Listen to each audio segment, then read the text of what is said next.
देखो बेटा, मैं आपको पढ़ाऊंगा आज अर्थशास्त्र। अब अर्थशास्त्र होता क्या है, अर्थशास्त्र होता क्या है, इसके बारे में आपको जानकारी देता हूं।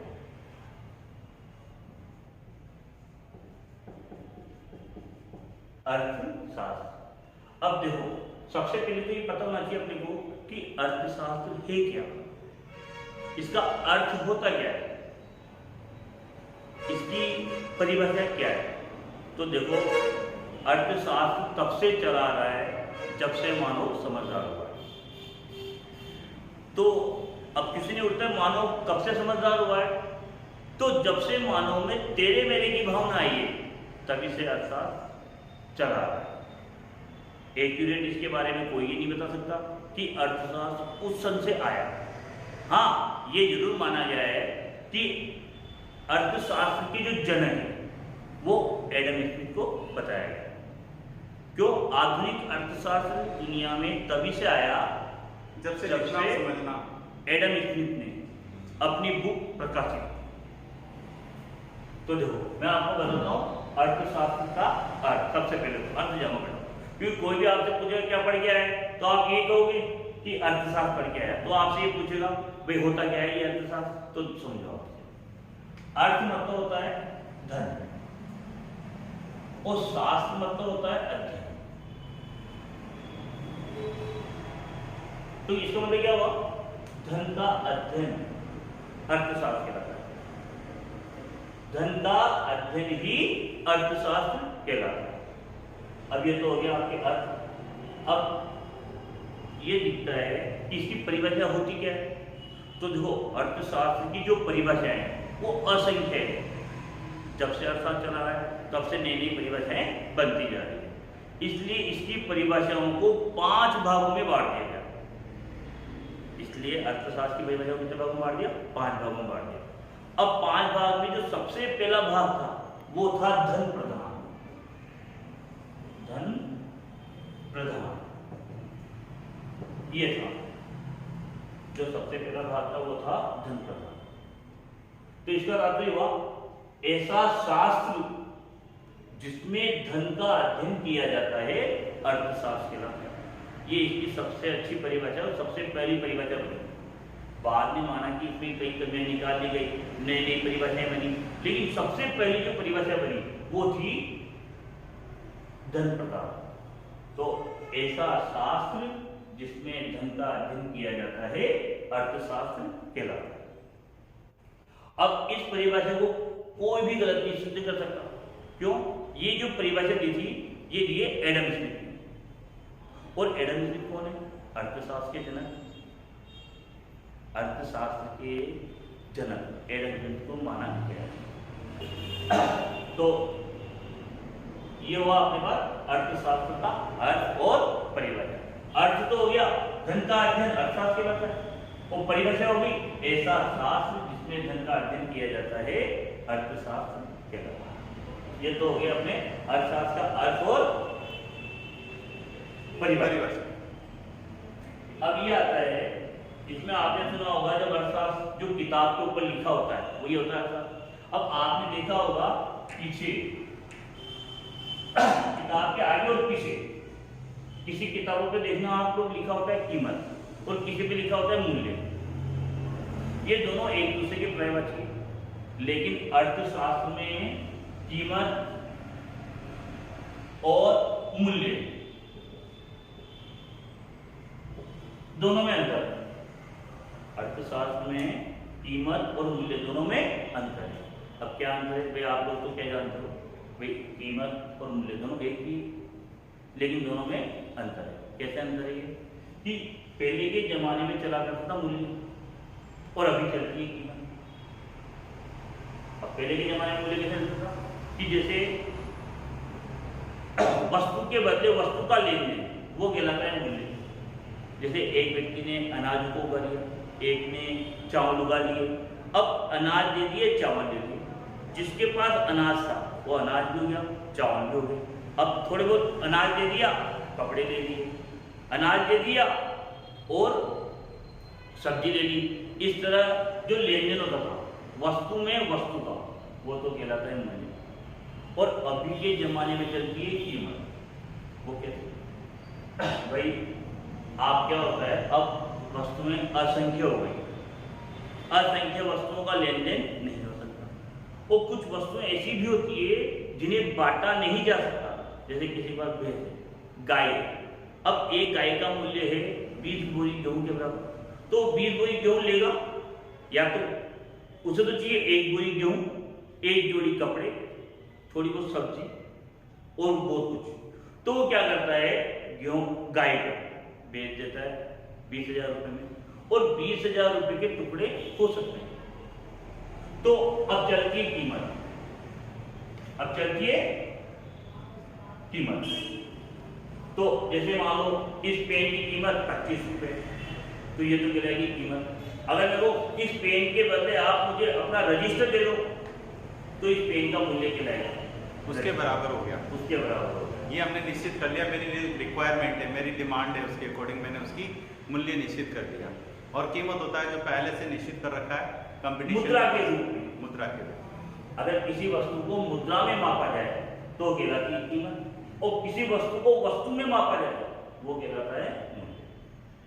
तो इसका मतलब ये हुआ कि वस्तु को मुद्रा में मापना कीमत कहलाता है, और वस्तु को वस्तु में मापना मूल्य। ये किताब की किसी का पढ़ूंगा तो मैं आपको पढ़ा था अर्थशास्त्र। अर्थशास्त्र का अर्थ हो गया, अर्थ मतलब धन, शास्त्र मतलब अध्ययन, धन का अध्ययन ही अर्थशास्त्र कहलाता है। और अर्थशास्त्र की पढ़िया ऐसा शास्त्र जिसमें धन का अध्ययन किया जाता है, अर्थशास्त्र कहलाता है एडम स्मिथ के अनुसार। और एडम स्मिथ कौन है? अर्थशास्त्र के जनक।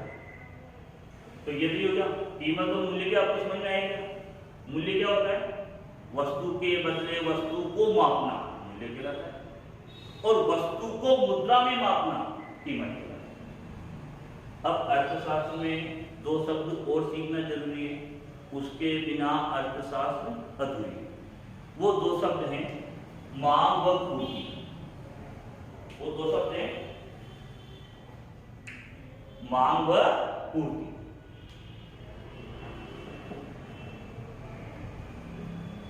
मांग व पूर्ति, अगर इसके बिना अर्थशास्त्र को बोला जाए तो बेकार है। अभी कैसे हुआ? ठीक, देखो मैं आपको समझाऊं।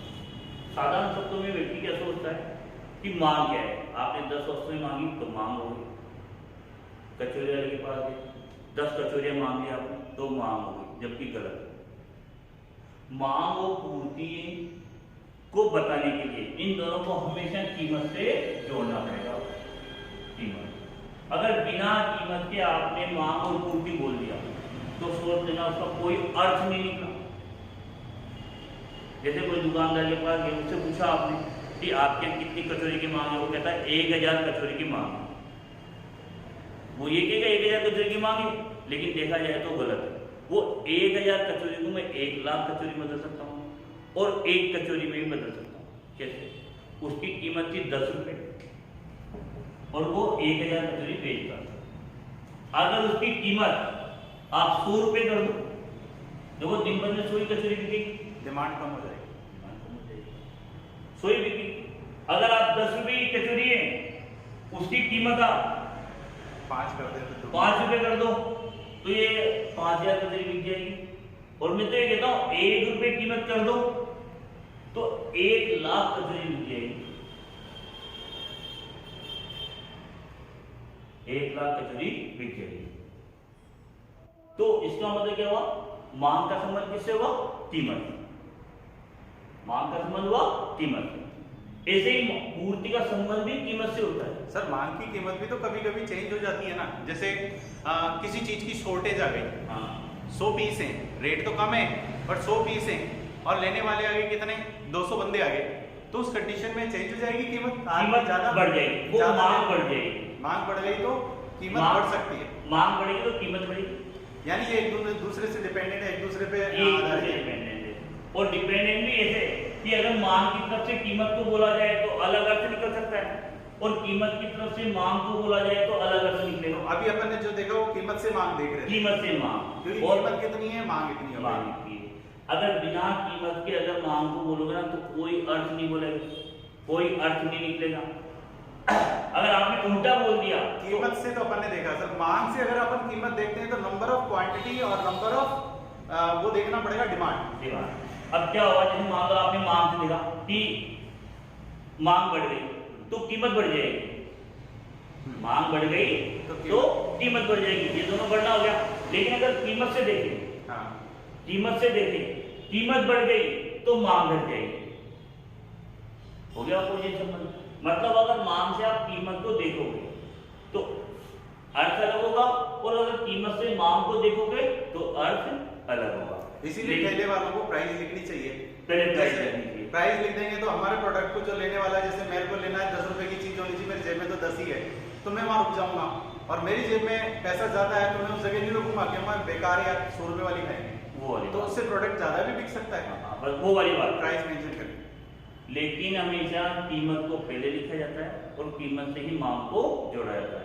लेकिन अगर अपन मांग को कीमत से जोड़ेंगे तो फिर वो अलग कंडीशन हो जाती है। अच्छा, ठीक है, ऐसे ही कीमत और पूर्ति का संबंध है। कैसे? कीमत बढ़ती है तो वस्तु की पूर्ति बढ़ जाती है, कीमत बढ़ती है तो वस्तु की पूर्ति। नंबर ऑफ डिमांड कम हो जाएगी, डिमांड कम हो जाएगी तो आराम से आप पूर्ति कर सकते हैं। नहीं, जब पूर्ति को पढ़ रहे हो ना तो आप मांग को नहीं देखोगे। अच्छा, दोनों टॉपिक अलग अलग हो गए, उसको आगे पढ़ना पड़ेगा डिटेल से। मतलब अलग हो जाएगी वो डिटेल उसकी, है ना। हाँ। अभी तो अपन सिंपल अर्थ बता रहे हैं। हाँ। जैसे कीमत को पूर्ति से जोड़ रहे हैं, जैसे सिंपल शब्दों में चलते हैं, एक कचौरी, उस कचौरी की कीमत 5 रुपए, तो उसकी पूर्ति हो जाएगी, जैसे हो रही है 100, कीमत कितनी 5, तो पूर्ति होती है 100% या 100 क्वांटिटी? 100 क्वांटिटी।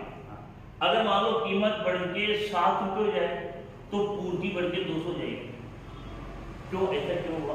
कीमत बढ़ गई तो जो बनाने वाले उत्पादक है उनको फायदा होगा, तो 200 पूर्ति करेंगे। अब यहाँ मांग से मत जोड़ो, से बिल्कुल भी। अच्छा, भाई पूर्ति तो ज्यादा करेंगे ना वो। मान लो कीमत बढ़ जाए, आज बाहर के व्यक्ति यहाँ आने वाले हैं, 10 रुपए कीमत हो गई तो पूर्ति बढ़ के 500 जाएगी, 500 बनाएंगे उसे। क्यों? कीमत बढ़ गई। अगर डिमांड तो है नहीं, मांग तो नहीं, मांग से संबंध ही नहीं अच्छा, रखा ना, उधर नहीं रखें, इधर रखें, बस इसी से तो संबंध करना है। ये रिलेशन रहेगा। ये अगर आपने मांग से जोड़ दिया तो पूरा उल्टा हो जाएगा, वो चीज अलग है। आपको सिर्फ पूर्ति और कीमत देखना है। तो देखो, अब यहाँ पे मान लो 3 रुपए कीमत कर दो तो पूर्ति और कम कर देंगे, ये 50 कर देंगे। अगर मान लो कीमत 2 रुपए हो जाए तो पूर्ति 10 ही कर देंगे, कम बनाएंगे, फायदा ही नहीं हो रहा। हाँ, फायदा नहीं हो रहा तो आदमी उस पे 4 आदमी बनाने के लिए लगा रखे थे आपने, तो क्या होगा? फायदा नहीं होगा तो किन को डालेगा? खुद ही बनाता रहेगा। हाँ, दूसरा प्रोडक्ट बनाने लग जाएंगे, इनको कम कर देंगे कि यार 10 की डिमांड है, ये तो मैं अकेला ही कर सकता हूँ। तो इसका मतलब ये हुआ, जो पूर्ति का संबंध कीमत से अलग होता है और मांग का संबंध कीमत से अलग होता है। अभी जो मांग और पूर्ति जो आपने पढ़ा है, ये दोनों टॉपिक अलग अलग है। अब अगली क्लास में मांग के बारे में संपूर्ण जानकारी